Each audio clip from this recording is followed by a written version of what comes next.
Hello friends, அனைவருக்கும் வணக்கம். இப்போ இந்த கணக்கில் என்ன கொடுத்துருக்காங்க மற்றும் என்ன கேட்டிருக்காங்கன்னு பார்த்தா 3 நம்பர் கொடுத்துருக்காங்க. 12, 18 மற்றும் 24 அப்படின்னு 3 நம்பர்ஸ் கொடுத்துருக்காங்க. இந்த 3 நம்பர்ஸாலையும் தனித்தனியாக வகுக்கும் பொழுது எல்லா வகுத்தல்லையும் ஒரே ரிமைண்டர் கிடைக்குது. அந்த ரிமைண்டரோட மதிப்பு 2. அந்த மாதிரி இருக்கக்கூடிய ஒரு எண் 1047க்கு மிக அருகாமையில் இருக்கக்கூடியது எது? இதுதான் கேட்டிருக்காங்க. இப்போ இந்த கணக்கில் சின்னதாக ஒரு குறிப்பு சொல்கிறேன், கேட்டுங்க.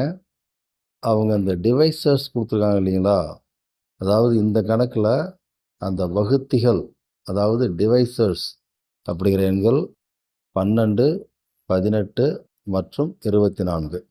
இப்போ இந்த 3 எண்களுக்கும் எல்சிஎம் எடுத்தோம்னா அந்த எல்சியத்தை இந்த 3 எண்களாலேயும் தனித்தனியாக வகுக்க முடியும். அப்படி வகுக்கும் பொழுது மீதி வராது. இப்போ அந்த எல்சிஎம் கூட 2 அப்படிங்கிற வேல்யூ கூட்டினோம்னா அதுக்கப்புறம் அந்த வேல்யூவை இந்த 3 எண்களாலையும் தனித்தனியாக வகுக்கும் பொழுது எல்லா வகுத்தல்லையுமே மீதி 2 தான் கிடைக்கும். இப்போ இந்த 3 நம்பருக்கான எல்சிஎம் அப்படிங்கிறது 72. இப்போ 72 மடங்கு நீங்கள் எதை எடுத்தாலும் சரி, தட் இஸ் 72n அப்படிம்போம். 72n அப்படிங்கிறது 72 மடங்கிற்கான பொது வடிவம். That is the standard form of the multiple of 72. இப்போ இந்த 72 மடங்கு கூட 2 அப்படிங்கிற வேல்யூவை கூட்டும்பொழுது நமக்கு 72n + 2 அப்படின்னு ஒரு வேல்யூ கிடைக்கும். இந்த வேல்யூவை நீங்கள் இந்த 3 டிவைசர்ஸாலையும் தனித்தனியாக வகுக்கும் பொழுது எல்லா வகுத்தலுக்குமே ரிமைண்டர் 2 தான் வரும்.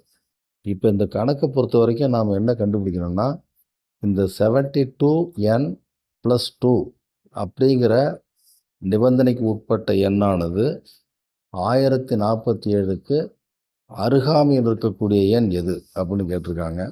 அதுக்கு அவங்க 4 ஆப்ஷன் கொடுத்துருக்காங்க. அந்த ஆப்ஷனில் அந்த நியரஸ்ட் நம்பர் எதுன்னு கண்டுபிடிக்கணும்.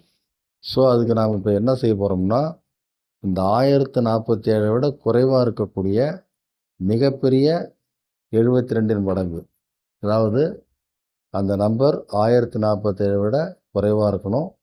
அதே சமயத்தில் 72 மடங்கில் அதுதான் மிக பெருசாக இருக்கணும். அதை எப்படி கண்டுபிடிக்கணும்னா, 1047 72 வகுத்து பாருங்கள், ஈவு எத்தனை வருதுன்னு பாருங்கள். அப்படி பார்க்கும்பொழுது ஈவு 14ன்னு வரும். ஸோ இங்கே 14 × 72 இஸ் ஈக்குவல் டு 1008. ஸோ 1047 விட கம்மியாக இருக்கக்கூடிய 72 மிகப்பெரிய மடங்கு அப்படிங்கிறது 1008. அதே போல் 1047 விட அதிகமாக இருக்கக்கூடிய 72 மிகச்சிறிய மடங்கு எது அப்படின்னு பார்க்கணும். அப்படி பார்க்கும்பொழுது உங்களுக்கு 1080 தான் 1047 விட அதிகமாக இருக்கக்கூடிய 72 மிகச்சிறிய மடங்கு. இப்போது இந்த 1008 கூடவும் 1080 கூடவும் 2ங்கிற வேல்யூவை கூட்டினோம்னா 1010 மற்றும் 1082 அப்படின்னு கிடைக்கும். இப்போ இந்த 1010 மற்றும் 1082 இந்த 2 எண்களையும் 12, 18 மற்றும் 24 ஆகிய எண்களால் தனித்தனியாக வகுக்கும் பொழுது எல்லா வகுத்தலிலும் பொதுவான மீதி 2 அப்படின்னு கிடைக்கும்.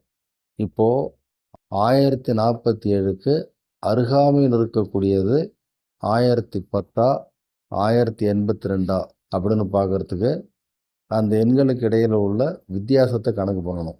அதாவது 1047க்கும் 1010க்கும் உள்ள வித்தியாசம் என்னன்னு பார்த்தா அது 37. அதே போல் 1047க்கும் 1082க்கும் உள்ள வித்தியாசத்தை பார்த்தா அது 35. அப்போ 37 விட 35ங்கிறது குறைவான நம்பர்.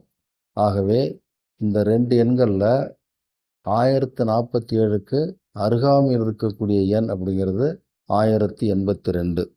ஆகவே இந்த கணக்குக்கான சரியான பதில் அப்படிங்கிறது 4வது ஆப்ஷன் டி. ஓகே ஃப்ரெண்ட்ஸ், கவனித்தமைக்கு மிக்க நன்றி.